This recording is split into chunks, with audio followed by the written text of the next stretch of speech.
Good afternoon.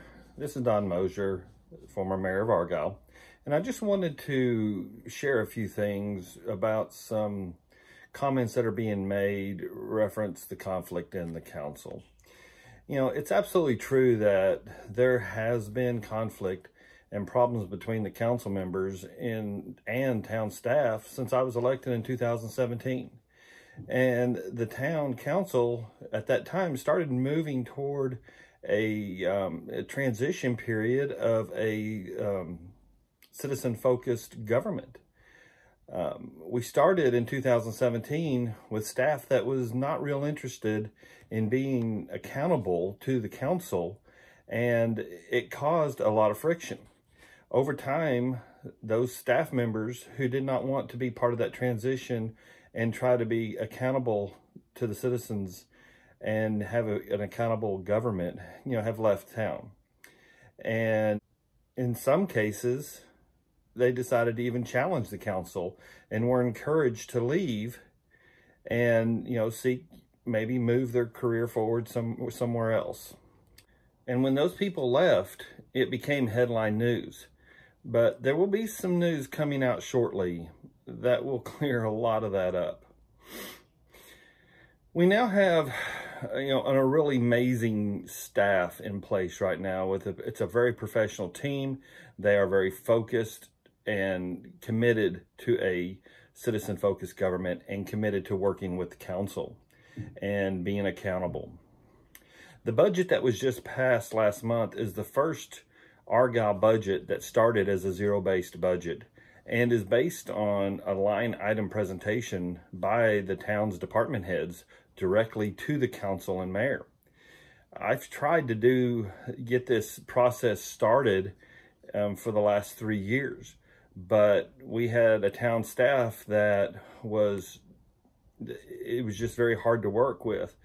We also had ordinances in place that made the town manager the budget officer for the town. And that made certain employees pretty bold in turning us down in some of our requests. And the transparency of the budget process. So there were times that we were handed a budget that we were told that there was no room to work within that budget. And we didn't have time to ask many questions and to make any changes. Well, this council figured out our ordinances did not comply with state law, and that the mayor and council are truly intended to be directly involved and directly in the budget process, and the mayor is the budget officer for the town. So we changed the ordinances, and the staff that wanted to do budgeting the old way are now gone. The results speak for themselves. We've been able to cut wasteful spending and deliver a net surplus for the budget year of just under $500,000. While voting in this new budget, we were also able to lower property tax, cut it back by 5% for all the citizens of Argyle. Now I want to talk about roads and our road project. The two things that are important for everyone to keep in mind: most of the roads that Argyle is responsible for are built upon a very difficult soil. We have a lot of clay and clay mixes throughout the town. And this accounts for a lot of movement, expansion, contraction, and which causes damage to our roads. Plus, our roads have never really been designed to handle this type of soil.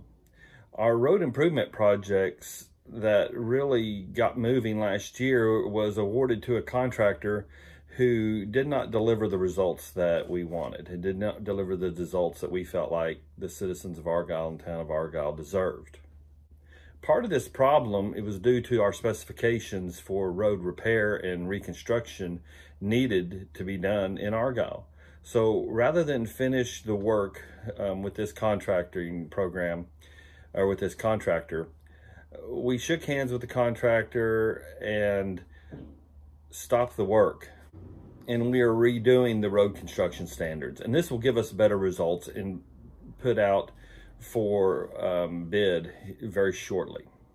These new standards will require that roads be reconstructed with new bases, not just overlaid, not just repaired, but reconstructed. And that this will make sure that we do not end up with the lowest bidder. When it comes to contractors, it's been said that we are difficult to work with. And I think really that's just one individual contractor, but you're absolutely right. We are difficult to work with because we hold the contractors to the standards. We make sure that they deliver the product that they have told us that they are going to build. And when they don't, we push back on them. In the whole process of contractors, Councilman Myers and Councilman Livingston have been meeting with other contractors, such as Hillwood, to try to partner up with them to build the kind of product that Argyle wants and that will accent Argyle and not just add to Argyle as far as services and just end up with any old product. Another subject that's been brought up was the resignation of Councilman John Donahue. It was talked about that he was forced out by a technicality. No, it was not a technicality. The school board was kind of instrumental in this, in the fact that they were looking into one of the members of our P&Z that was also serving on the school board. And they were concerned that this was a conflict of interest and that it violated a law called dual office holdings. Well, they found out that didn't happen, that was not true, and that person still serves on both boards. But in the process, it was brought to my attention that there might be a conflict with Councilman Donahue serving on the Emergency Services District, the ESD board, as well as the council. I looked into it. I did a lot of research. I even called the Attorney General's office, and I put a lot of information together and went to Mr. Donahue and talked to him about it, and that it did appear that it was a conflict of interest and did violate the dual office holding law. Well, I wanted him to check this out for himself with his attorney with the ESD. I even presented it to our attorneys for the town to make sure what I was researching, what I was seeing was true. And during the process, Councilman Donahue chose to resign, and that was by his choice. But he was not forced out. Another issue with the town that involved the town was the lawsuit with Councilman Schmidt that the town was involved in as well, and two other council members. The whole fiasco that was started by a question that was brought up about our ag exemption just spun out of control and became, it was a non-issue, but it became a very large issue. During this time, there was a lot of pressure on the council to either punish or remove Councilman Schmidt based on the rule of law. We could not remove Councilman Schmidt. And during this process, the council acted on some very bad advice, legal advice, and advice from staff. And a punishment was exacted where Mr. Schmidt was sanctioned from coming to meetings. Well, what this did was, for one, it sullied Mr. Schmidt's name. It prevented his constituents from being represented for that period of time that he was sanctioned. And this turned out to be illegal. But during the whole process of the lawsuit that he brought forth, and he had every right to bring this lawsuit forward to try to clear his name and to try to clear the whole situation up. But during the process, the way it all worked out is the town had to be involved in that lawsuit. But this lawsuit continued on. It drug out, and it was going to be drug even further into mediation with more attorneys. And I was the one that stepped forward and said, as a town, right now, it's only a $5,000 settlement. We need to start healing as a town, healing as a council, and getting back to the work and get past this distraction. So I said, no mediation, nothing further. Let's pay the $5,000 and be done.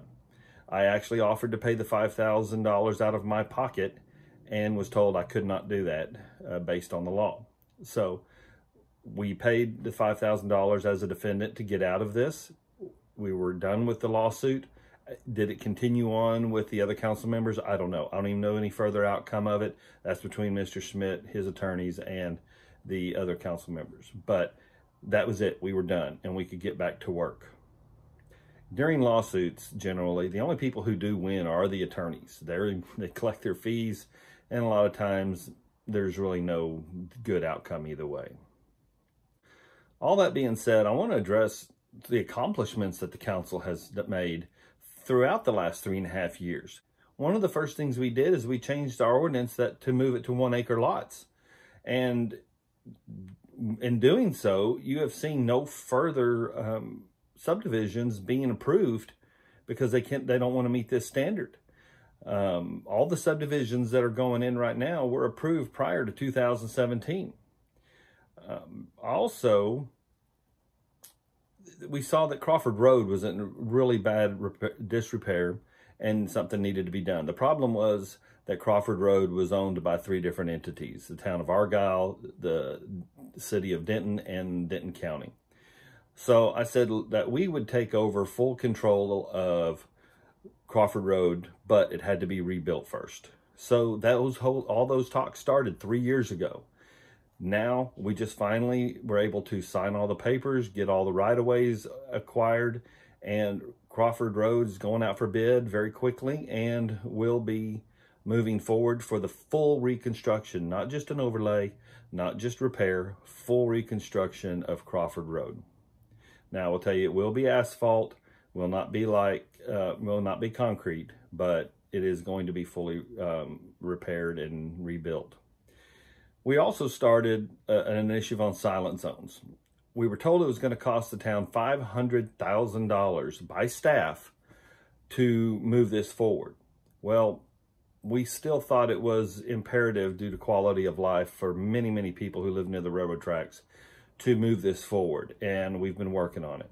Just recently, it was brought to our attention with the help of our new town administrator that this is not going to cost us $500,000, rather $50,000 to move forward. And these will be put in place as 377 is repaired and the 377 construction comes through our town. And so that's a huge difference, huge savings. We've hired a new police chief, a new phenomenal police chief that is doing great things with our police department, taking it in a whole different direction. We were able to pass a senior tax exemption. But once again, due to poor information from our staff, we were moving toward a tax freeze, but chose, based on this information we were given, to go with just a $100,000 tax exemption. Well, let me tell you, I know that the council is going to bring that tax freeze back up, and they're going to revisit it now that more information has been brought forward. We were able to revise the town ordinances that were rewritten in 2011 to not concur with state law. Now they do concur with state law. Just recently, we refinanced our bond debt. We lowered the interest rate, which is going to save the town a lot of money. We've, just like I've said before, passed a balanced line item, zero-based budget. We've lowered the ad valorem tax with the homeowner's tax, property taxes for all citizens in Argyle. And this has all been done in a COVID year. Right now, the members of our council are doing a phenomenal job, and our staff. I couldn't be prouder of any of them. They're doing great. Running for re-election right now, I want to talk about Sherry Myers. She's been on our EDC, our Economic Development Corporation, for several years, working with the town to help maybe improve the economics and the commercial development in town. She was appointed to council when Mr. Donahue left, and she has done a phenomenal job at this, throughout her term so far. Brian Livingston, he's been on our council for about 8 months. He's doing a great job. He has great tools. He brings to the council a great finance-based mind, and those are a lot of the things we need to help our council be solvent and strong. Rick Bradford is our P&Z commissioner. Rick Bradford's running for place 5 on the council. He's been involved in the Planning and Zoning Commission for many years and now holds the chairperson title on that P&Z board and has been doing a great job. I can't think of a better person to put in place 5. Appreciate your time and thank you very much.